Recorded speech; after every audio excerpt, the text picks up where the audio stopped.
¿Qué tal? Espero que estén bien. Hoy vamos a seguir hablando de función generada de momentos, ¿sí? De cosas temas de la práctica uno, pero antes de eso quiero que hablemos de los ejercicios 14 y 15 de la guía, de la práctica cero, que están entre los que quedaban pendientes. Ahí se presentan dos distribuciones, dos familias de distribuciones que son la distribución gamma y la distribución beta. Nosotros ya hemos hablado de la función gamma y de la función beta. Va a haber relación entre estas funciones y estas distribuciones, o sea, van a ver que en algún lado van a aparecer la función gamma a la hora de definir la distribución gamma y en algún lado va a aparecer la función beta a la hora de distribuir la función beta, pero son dos cosas distintas. ¿Sí? Una cosa, así como existe la distribución exponencial, existe la función exponencial de la que después lo voy a hablar, que es la función a la x, bueno, a veces los nombres se repiten, ¿sí? A veces por casualidad, a veces porque hay una relación, pero son cosas distintas, ¿sí? La función gamma es una función, como podría ser la función logaritmo natural de x. La distribución gamma es una distribución de probabilidad, una familia de distribuciones con dos parámetros, continua, como puede ser, por ejemplo, la distribución normal. ¿Qué características tiene? ¿Para qué sirve? Todo eso lo vamos a charlar ahora. Lo mismo sobre la distribución beta o sobre la familia de distribuciones beta. Lo que quería decir era marcar esa distinción entre las funciones y las distribuciones, porque es fácil confundirse con el mismo nombre, pero son dos cosas distintas. Una es una función y otra es una familia de distribuciones. Yo ahora me voy a cambiar la remera para explicarles eso. No, mentira. En realidad lo que voy a hacer es agarrar, copiar a continuación, poner lo que ya expliqué sobre la gamma y sobre la distribución gamma y la distribución beta en el curso de estadística actuarial, por eso van a ver que hay referencias por ahí al curso de estadística actuarial, pero es la misma clase que pensaba darles a ustedes sobre el tema, así que eso lo voy a agregar, y una vez que terminemos vamos a volver a hablar sí, sobre la función generadora de momentos, y ya con eso me digo que lo que sí después prueben de completar el ejercicio 14 y 15, algunos de los ítems ya van a estar hechos con lo que les voy a explicar ahora, y en otros por ahí, bueno, para que vayan probando, pero cualquier duda que tengan, obviamente después me pueden consultar o en las ya sea por el foro o en las próximas clases de consulta que hagamos. ¿Ok? ¿Qué es la distribución gamma? Bueno, no es la función gamma, o sea, es otra cosa, es una familia de distribuciones de probabilidad. La función gamma ya lo vimos, es una función de una variable que toma ciertos valores, tiene ciertas propiedades, pero no deja de ser una función, como que les hubiese dicho la función exponencial. La distribución gamma es una familia de distribuciones, bueno, casualmente también una familia de distribuciones exponenciales, pero bueno. La distribución gamma, sí, los nombres se repiten bastante. La distribución gamma es una distribución de variables aleatorias continuas con densidad de esta forma, ¿sí? Toma ciertos valores en los positivos, que es donde está el soporte, y 0 en los negativos. Yo para ver que ahí lo escribí con una constante. Esa constante en realidad no es que fue parte de la fórmula. En realidad esa constante es alguna, es la expresión, es el número que hace falta para que esto sea una función que integra 1. Después vamos a calcular cuánto es la constante, ahora lo calculamos en realidad con lo que ya vimos sale enseguida. Pero en realidad es esto por algo. Ese algo es el que hace que integre 1. Como ese algo va a ser algo que depende de los parámetros, que son 2, alfa y lambda, ambos positivos, en general hace que la fórmula se vea horrible, porque cuando uno, si esa constante tiene una fórmula horrible, uno ve la densidad y dice, ah, no, es una porquería, no entiendo nada. Y en realidad eso es una constante que lo único que le hace a un gráfico es estirarlo o aplastarlo verticalmente, con lo cual, en realidad, para entender la forma de la función, no hace falta mirar esa constante. Entonces, es buena idea cuando quieran analizar cómo es una función de densidad y la vean demasiado rebuscada, por ejemplo, les digo, no sé, la T-Student, búsquenla después, después en algún momento la mencionaré, pero búsquenla si quieren para ganar que la función de densidad es un horror, digamos, es súper confusa. Si puedo, si tengo alguna constante multiplicando y no depende de la variable, la saco directamente. Total, no hace falta. Y por ahí incluso hasta darles valores a los parámetros para ir viendo qué pasa. Si yo me olvido de esa constante, que ahora veremos cuál es, esto es lo único importante que tengo que mirar a la hora de ver qué forma tiene el gráfico de esa densidad.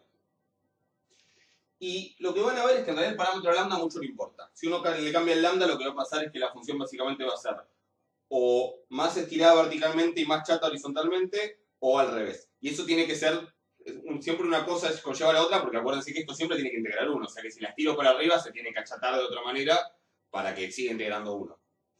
Por eso yo les escribo como más de un ejemplo para que vean que puede ser más alta, más baja, pero en el fondo, si alfa llega a ser, que tiene que ser positivo, llega a ser un número entre 0 y 1, lo que va a pasar es que ese exponente alfa menos 1 va a ser negativo.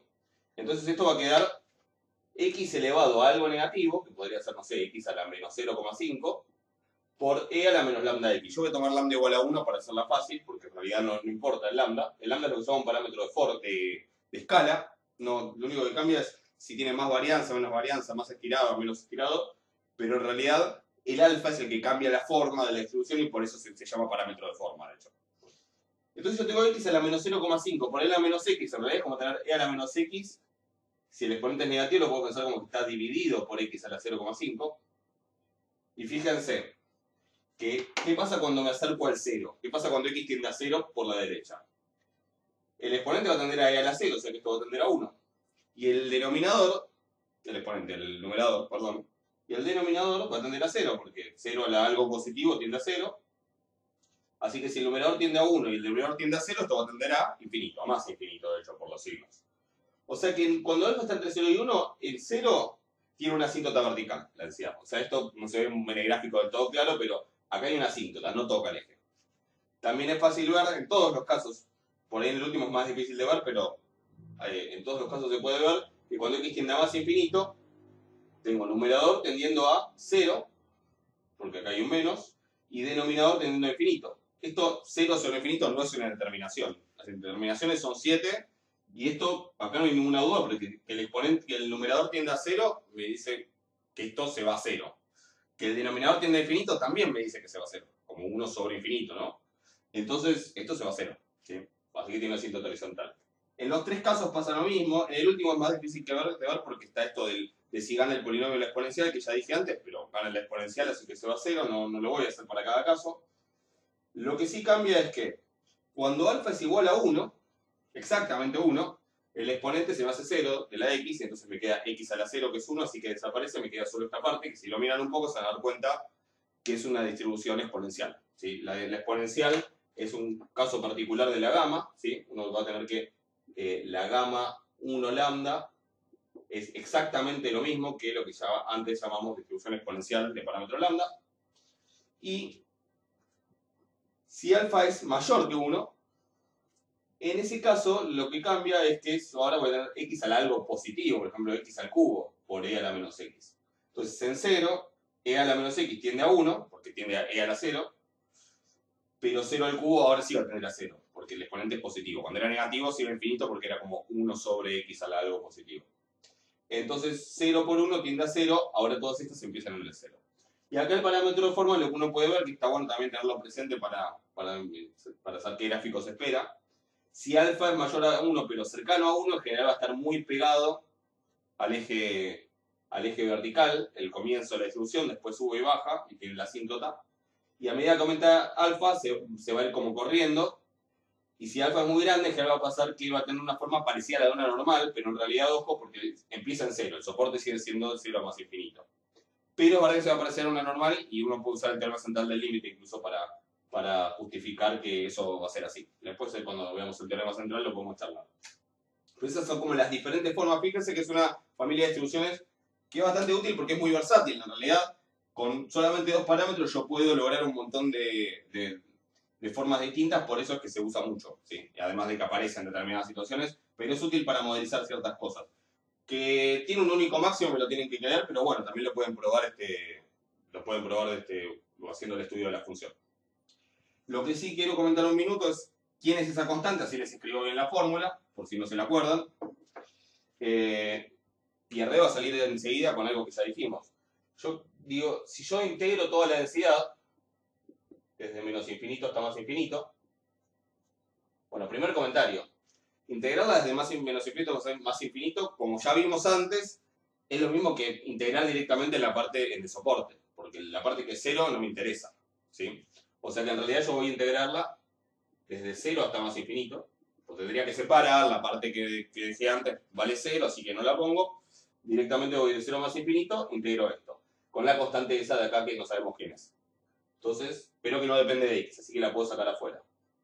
X a la alfa menos 1 por e a la menos lambda x. Y ahora si esa acá yo la saco afuera, lo que vemos es que esto se parece mucho a la función gamma, ¿sí? Integral entre 0 y más infinito. Ya bien, ya tenemos eso. X al alfa menos 1. Bien. E a la, y ahí es donde perdí, tipo, E a la menos lambda X en vez de E a la menos X. Si dijeran menos X, ya está. Esto es gamma de alfa. ¿Sí? Gamma de, como dice, en vez de decir Z menos 1, dice alfa menos 1, sería gamma de alfa.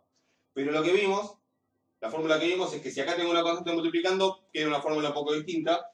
O sea que esto me termina dando K por, y esto dijimos que daba gamma de alfa, pero dividido por lambda al alfa. ¿Sí? Como esto es la integral de toda la densidad, tiene que ser 1. Y entonces listo, eso me dice que K tiene que ser lambda al alfa sobre gamma de alfa. Así que ahora sí se las escribo completa. La densidad de la distribución gamma con la parametrización que estoy dando yo va a ser lambda a la alfa sobre gamma de alfa por x a la alfa menos 1 por e a la menos lambda x en los positivos.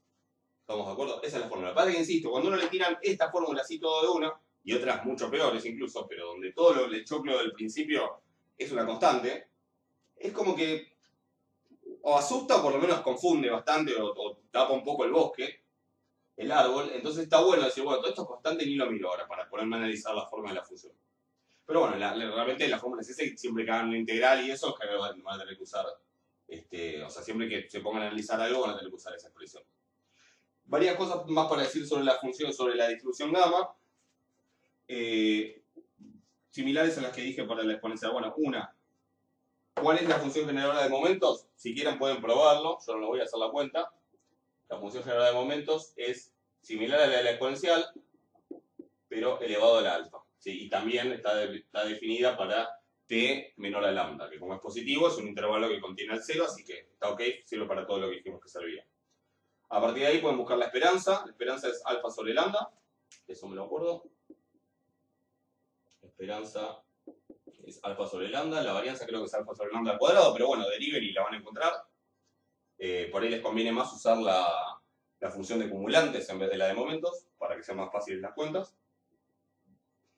Y de vuelta también hay ambigüedad en la parametrización. Están quienes lo parametrizan como gamma, alfa, beta, donde beta es igual a 1 sobre lambda, y entonces en ese caso la densidad queda distinta.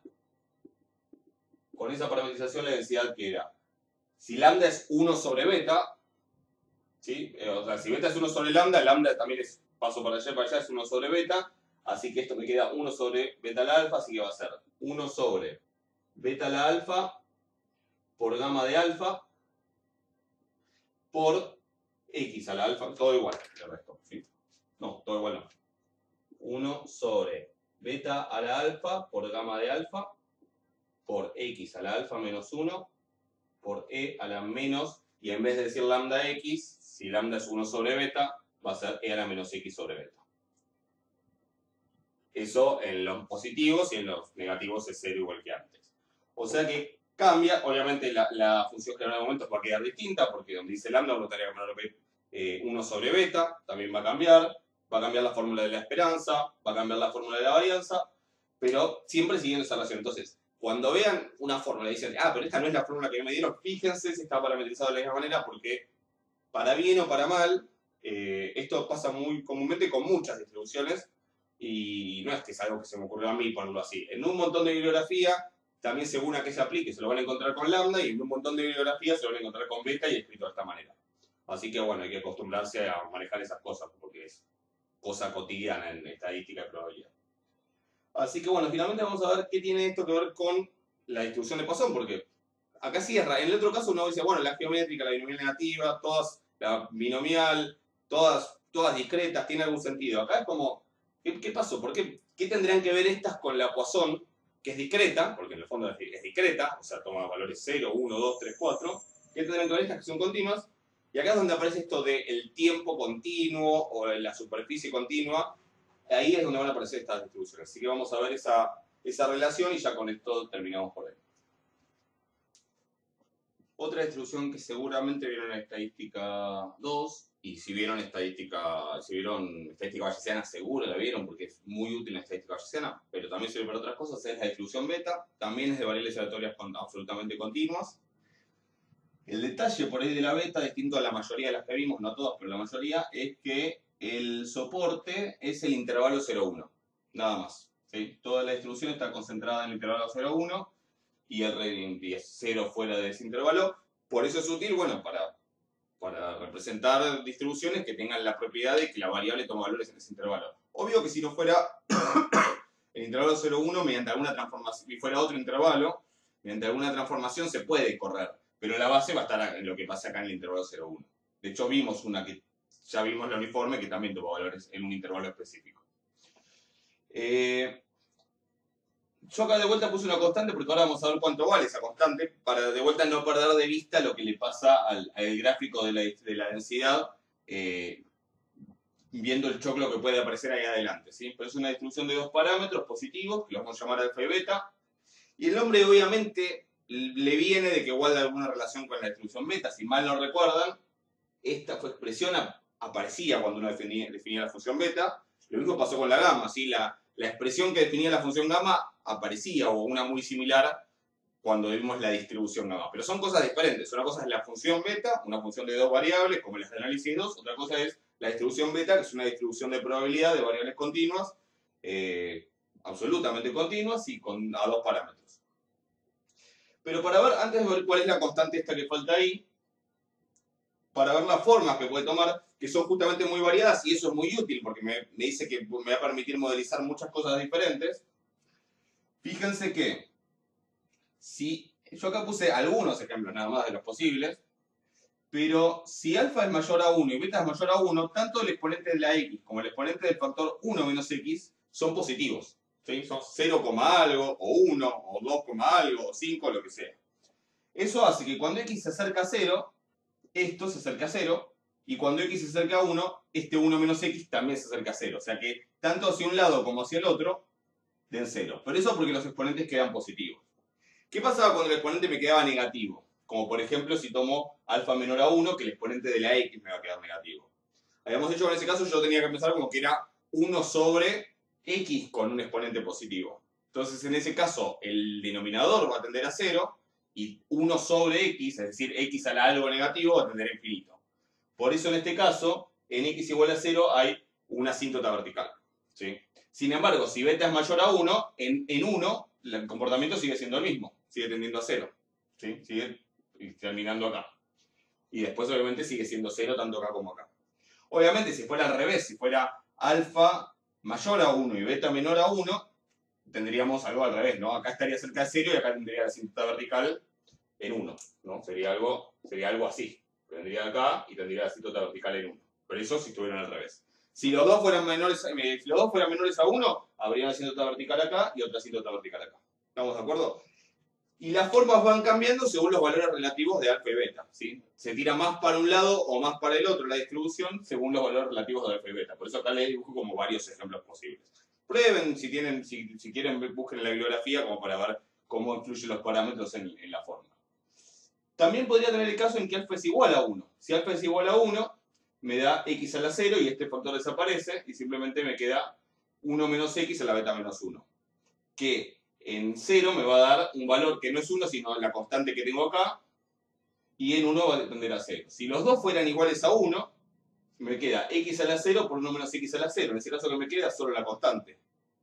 ¿Qué le pasa a una densidad que es constante en todo el intervalo 0, 1? Piensen un minuto, a ver si ya la vieron.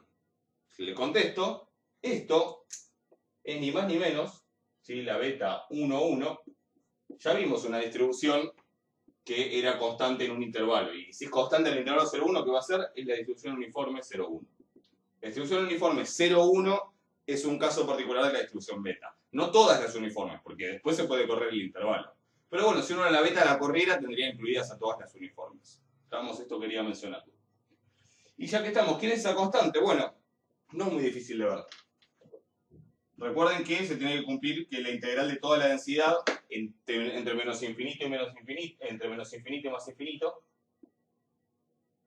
tiene que ser 1. ¿Sí? Y la integral de la densidad, ¿quién es? Bueno, es la integral de esta función, que entre fuera del intervalo 0, 1 vale 0. Así que en realidad lo único que necesito es integrar entre 0 y 1 esta expresión. La constante la puedo dejar afuera. X a la alfa menos 1 por 1 menos x a la beta menos 1. ¿Cuánto da esa integral? Bueno, según el alfa y el beta, diferentes cosas, pero ya tenemos una manera de definir eso directamente.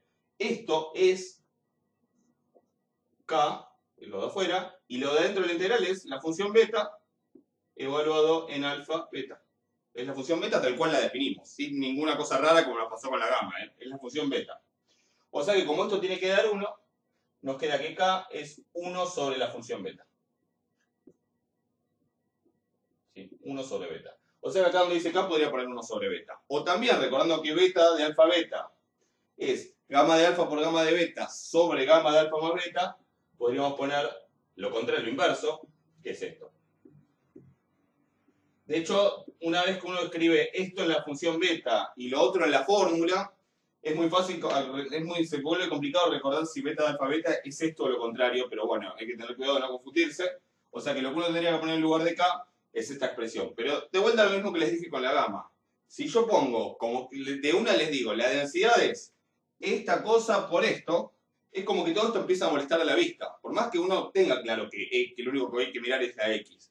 Entonces prefiero primero dejarlo de lado y después decir, bueno, sí, la densidad es esto, que es una constante en realidad, por x a la alfa menos 1 por 1 menos x a la beta menos 1. ¿Sí? Y la beta en particular incluye a la uniforme. Otras cosas por decirle la beta, bueno, la esperanza, la varianza, miren, la esperanza es alfa sobre alfa más beta. La varianza es más complicada de la fórmula. Y la función general de momentos no es fácil de definir en general. Para algunos valores particulares, en particular para valores naturales de alfa y de beta, sí se puede definir, pero no hay una fórmula general que valga para la beta para todos los alfa y beta posibles. No es que no exista, no hay una manera fácil de escribirlo. En realidad se puede escribir como una serie infinita, pero no hay una manera fácil de escribirlo en general para alfa y beta, aunque sí está definida la FGM en un entorno del cero como necesitamos. ¿Sí? Así que bueno, esa es la distribución beta. Bueno, ahora sí volvemos a la función general de momentos. En la clase pasada habíamos visto la definición, habíamos charlado un poco de qué tenía que pasar para que uno considerara que sí existe la función general de momentos. Hemos visto una de las propiedades más importantes que tiene, que es justamente la de que mediante cierto proceso, que es derivar, calcular las sucesivas derivadas en cero, lo que genera son los momentos naturales de la distribución. ¿Sí? Después lo vamos a repetir eso y vamos a ver otras propiedades, pero antes de eso quiero que empecemos como a armar este catálogo de funciones generadoras de momentos para cada distribución que nos va a ser muy útil para las próximas cosas que vamos a ver. En la clase anterior habíamos hablado de la función generada de momentos de la distribución exponencial, que era lambda sobre lambda menos t, y estaba definida para todos los valores de t menores a lambda. Eso estaba bien porque contenía un entorno del cero, o sea, como lambda es positivo, contenía el intervalo desde menos infinito hasta lambda abierto, tenía valores tanto a la izquierda como a la derecha del cero, así que eso estaba bien. Y lo que vamos a ver ahora es un ejemplo discreto, ¿sí? Con la distribución de Poisson. Después vamos a ver algún otro continuo y en las próximas clases vamos a ir completando lo que sería el ejercicio 1 de la práctica 1. Así que básicamente es para diferentes distribuciones calcular la FGM. Ya lo hicimos para la exponencial, insisto.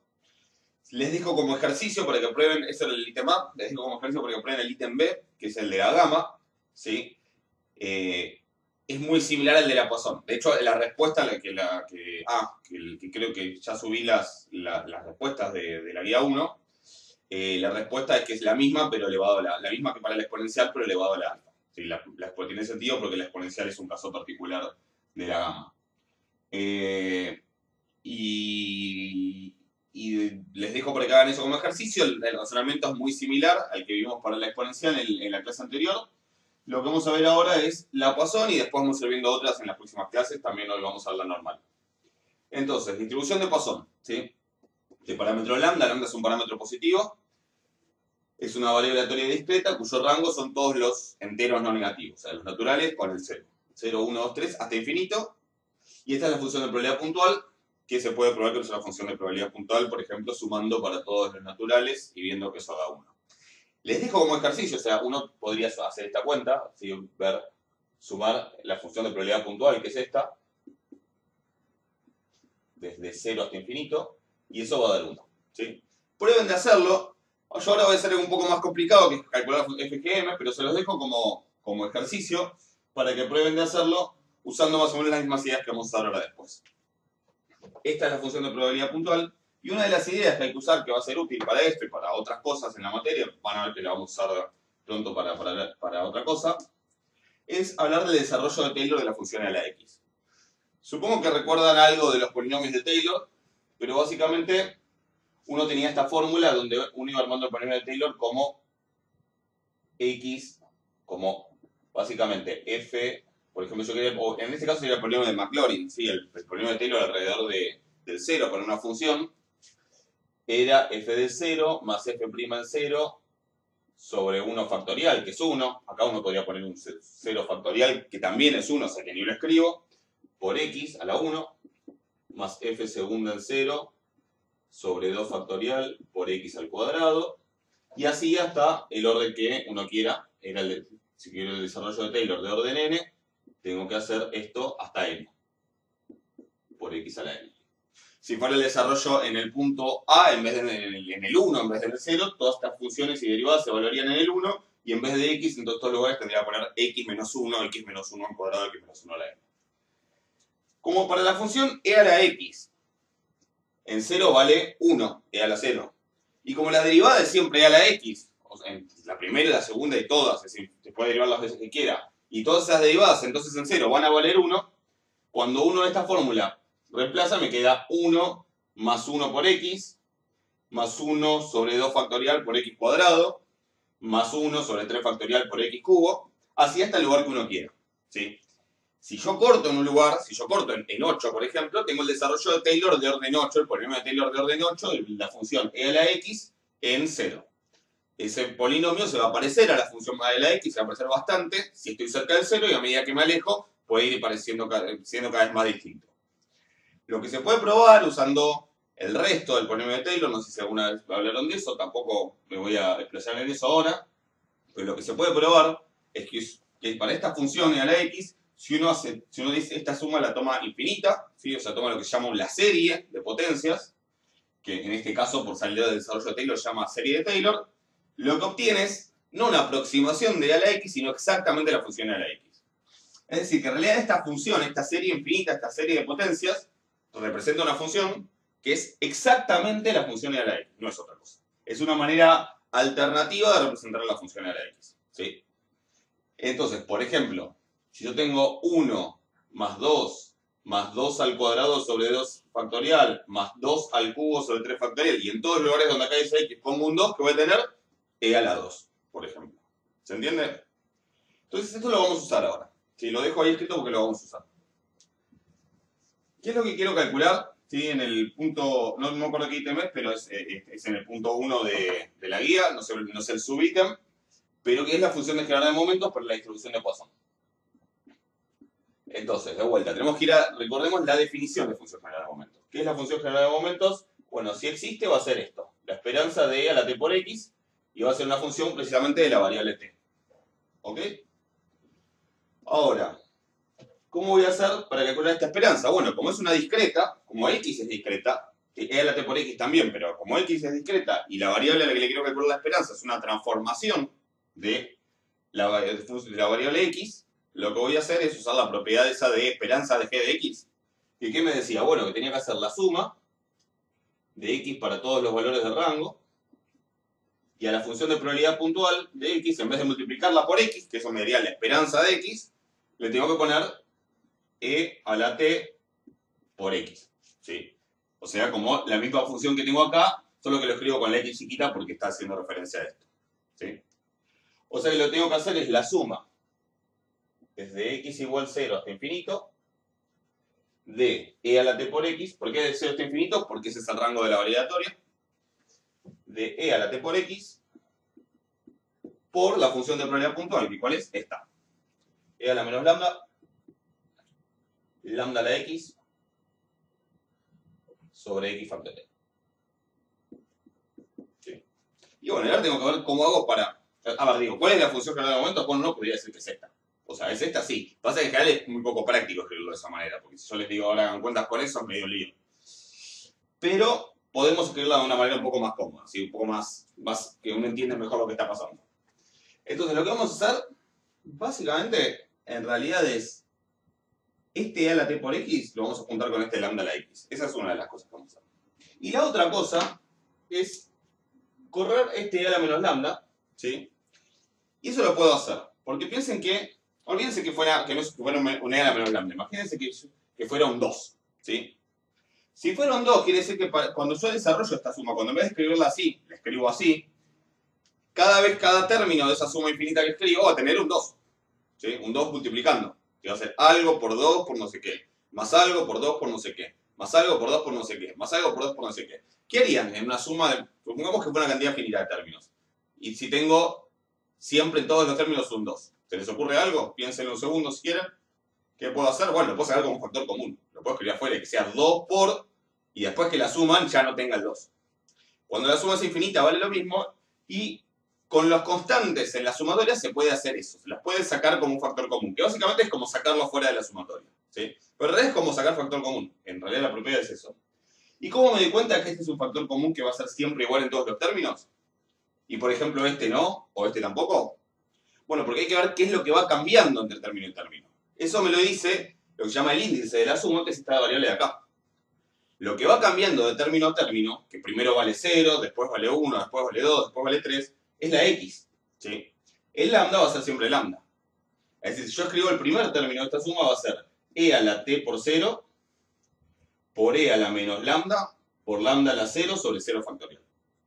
Si escribo el segundo término, después puedo poner más. ¿Cómo sigue? E a la t por 1 por e a la menos lambda por lambda a la 1 sobre lambda factorial.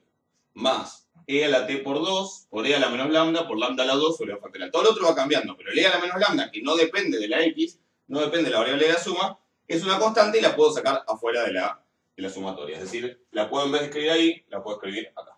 ¿Se entiende? Eso es algo que puedo hacer siempre cuando tengo un factor que multiplica que no depende del índice de la suma. ¿Estamos? Eso por un lado. Por otro lado, yo voy a juntar estos dos, que tienen este exponente con la x. Me van a decir, este tiene una x y este tiene una t por x. ¿Sí? O sea que así no los podría juntar. Ahora, ¿alguien está mal si en vez de decir que acá tengo e a la t por x, decir que tengo esto? O sea, e a la t y eso elevado a la x. Piénsenlo un poco, pero no está mal, porque en realidad hay una propiedad que me dice que si hago e a la t a la x, eso es e a la t por x, porque es la propiedad de potencia se multiplican los exponentes. O sea que ese e a la t por x, en vez de pensarlo como e a la t por x, lo voy a pensar como e a la t elevado a la x. Y ahora sí yo tengo algo a la x por algo a la x. Y la potencia es distributiva respecto a la multiplicación y respecto a la división, no así la suma y la resta. Por eso tenemos las fórmulas de las potencias del binomio y todo eso que son más complicadas. Pero en este caso yo puedo decir que esto es, primero, el e a la menos lambda lo pongo fuera. ¿Sí? Después tengo la suma desde x igual 0 hasta infinito de el e a la menos lambda ya no está y ahora junto estos dos en uno solo. Voy a tener e a la t por lambda, ¿sí? O lambda por e a la t, que es lo mismo, y eso elevado a la x. ¿Ok? ¿Por qué? Porque si puedo separarlo sería lambda a la x por e a la t a la x, que lo de acá es e a la t por x. Y eso sobre x factorial. Y ahora es donde hay que tratar de identificar qué corno es esto, ¿sí? Por decirlo elegantemente. Fíjense que si yo lo desarrollo, esto es 1, cuando esto x es 0, acá me queda esto a la 0, 1, 1, ¿sí? O sea, lo voy a escribir acá para ver si se da cuenta. 1 más. Cuando x es 1 es lambda por e a la t, ¿sí? Pongámosle, de hecho voy a hacer algo para que sea más, por ahí hasta más fácil de que vean cómo que es. Pongámosle que a esto, ese lambda por e a la t, yo lo llamo a, ¿sí? O sea, es a a la x sobre x factorial. Pero ese a es el lambda por e a la t. ¿Qué me va a quedar cuando x es igual a 0? Cuando x es igual a 1, a la 1 sobre 1 factorial, o sea, a.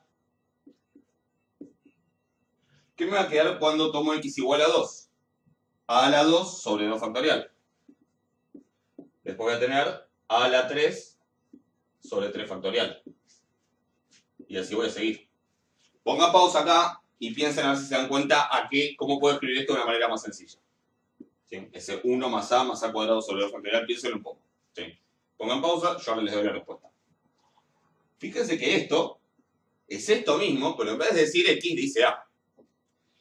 Puede ser medio confuso si uno no se toma el trabajo de desarrollarlo, porque claro, acá la x está jugando el papel de índice, mientras que acá la n es la que está en el lugar del índice, entonces por ahí es difícil de reinterpretarlo.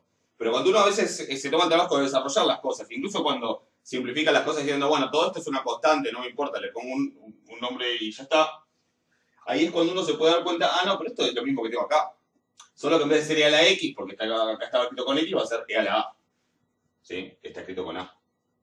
Ya sé que me estoy olvidando de más el e a la menos lambda. Ahora lo voy a borrar esto igual. ¿Sí? Me está faltando también el e a la menos lambda. Pero en principio, esta suma, digamos, pongámoslo así para que quede bien claro, esta suma de acá es eso de ahí, y terminando e a la a, o sea, termina dando e a la, ¿quién es a? Lambda por e a la t. E a la lambda por e a la t. ¿Estamos de acuerdo? Ahora lo voy a borrar esto para volver hasta acá y por el e a la menos lambda, pero esta parte de la suma da e a la lambda por e a la t. Vuelvan a mirarlo si tienen dudas, si no, lo vamos charlando. Entonces, volviendo. ¿A qué es igual la función generadora de momentos? Bueno, va a ser igual a e a la menos lambda, que lo tenía ahí, no me lo tengo que olvidar. Y esta parte da e a la lambda por e a la t. Tengo un producto de potencias con la misma base, puedo sumar los exponentes, así me queda e a la menos lambda más lambda por e a la t, o lo puedo poner al revés para que sea más fácil. ¿Sí? Y esa es la función generadora de momentos. Normalmente la vamos a escribir sacando factor común lambda, es e a la lambda por e a la t menos 1. ¿Sí? Pero veo que cualquiera de estas formas es correcta. ¿Sí? Yo normalmente la escribo así, pero cualquiera de esas formas es correcta. Y esa va a ser la función generada de momentos de la distribución de Poisson. Y acá es donde uno siempre se tiene que preguntar, porque a veces por ahí en toda esta parte uno como que se olvida de chequearlo, pero después es importante verlo. Si habrá alguna restricción para los valores de t acá, ¿sí? Como pasó con la exponencial que solamente valía para los t menores que lambda. Bueno, fíjense que la única parte donde podría tener dudas es acá, ¿sí? Cuando dije que esto era e a la esto. ¿Sí? Y no va a haber ninguna restricción justamente porque esta fórmula vale para todo x. ¿Sí? Esto no, creo que lo dije o no, pero esto vale para cualquier número real. ¿Sí? O sea que cualquiera sea t, lambda por e a la t va a ser algún número real y esta fórmula vale. O sea que en este caso no tengo ninguna restricción. Esto vale, esta función tiene dominio, ¿sí? En todos los números reales. ¿Sí? A diferencia de la exponencial que tenía un dominio un poco más limitado, pero igual que funcionaba bien. ¿Sí? Esta va a ser e a la lambda por e a la t menos 1. Fíjense que en el exponente tengo e a la t y el menos 1 va abajo. Va en este exponente, pero no va en el exponente de esta otra e. ¿Sí? Va acá abajo. Y esa función tiene dominio en todos los reales. Y es la función generadora de momentos de la distribución de Poisson. ¿Ok?